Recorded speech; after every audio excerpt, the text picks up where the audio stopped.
श्रीमंत आणि सहकार सम्राटाची मक्तेदारी असलेल्या भागात यावेळी सर्वसामान्य शेतकऱ्याच्या मुलास शिवसेनेने उमेदवारी दिली आहे असे वक्तव्य करत खासदार संजय राऊत यांनी यापूर्वी सांगलीतून निवडणूक लढविलेल्या साखर कारखानदारांच्यावर टीका केली।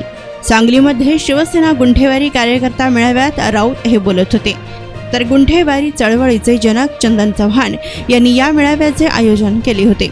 शिवसेना उद्धव बाळासाहेब ठाकरे पक्षाचे सांगलीचे उमेदवार चंद्रहार पाटील यांच्या प्रचारासाठी गुंठेवारी चळवळीमार्फत 1 लाख रुपयांचा निधी देण्यात आला। ज्यांच्याकडे कारखाने आहेत त्यांच्या कारखान्यावर शेप अशी कोटी रुपयांचे कर्ज आहे आणि ते बुडवलेलं आहे। शेतकऱ्यांची देणी थकवली आहेत तर अशाच लोकांना उमेदवारी मिळत होती असे सांगून संजय राऊत पुढे म्हणाले की यावेळी सांगलीमध्ये मात्र अत्यंत सामान्य कुटुंबातल्या शेतकऱ्याचा मुलगा ज्याने कुस्तीमध्ये सांगली जिल्ह्याचे नाव महाराष्ट्रात प्रसिद्ध केलंय असा डबल महाराष्ट्र केसरी चंद्रहार पाटील हा शिवसेनेकडून निवडणूक लढवत आहे।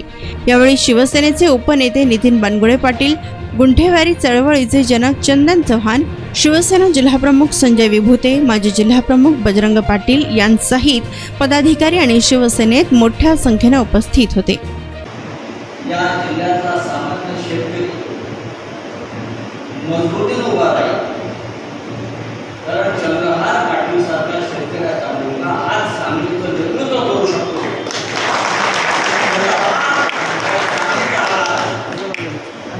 राष्ट्रीय स्तरावर बुलंद करू शकतो। दादा खूप लोक आपण पाहिले गेल्या काही वर्षात या सांगलीतून भले लोक आपण निवडून गेले या पश्चिम महाराष्ट्रात। त्यांनी किती वेळा संसदेमध्ये तोंड फोडले मला तुमचे विद्यमान खासदारांचा प्रगती पुस्तक माझ्याकडे तुम्हाला देऊ शकतो, कारण त्यांना या सगळ्या महाग सांगली जिल्ह्यातल्या सगळ्यात मोठा पाण्याचा प्रश्न, पाण्याची समस्या अत्यंत गंभीर होत चालली। पिण्याच्या पाण्याच्या संदर्भात 10 वर्ष एवढे खासदारकी भोगलेला माणूस हा प्रश्न सोडवू शकत नसेल तर मला असं वाटतं आपण त्याला घरी बसायला पाहिजे आणि महाविकास आघाडीच्या चंद्रकांत पाटलांना आपण संधी दिली। काही दिवसांपूर्वी ते स्वतः उद्धव ठाकरे आले, त्यांनी मिरजला प्रचंड सभा घेतली। महाविकास आघाडीतर्फे निवडणुकीला आपण उभारतो। निवडणुका लढणं ही काही श्रीमंत लोकांची, सहकार सम्राटांची व्यक्तिगत असलेल्या भागामध्ये समजलं जातं। ज्यांच्याकडे फार मोठा आर्थिक भांडवल आहे, त्याचे कारखाने आहेत,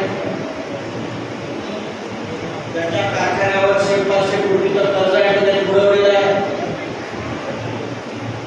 त्याने शेतकऱ्याचे 1000-500 कोटी रुपये बुडवलेले आहेत। अशाच लोकांना आतापर्यंत या भागामध्ये काय उमेदवार आहे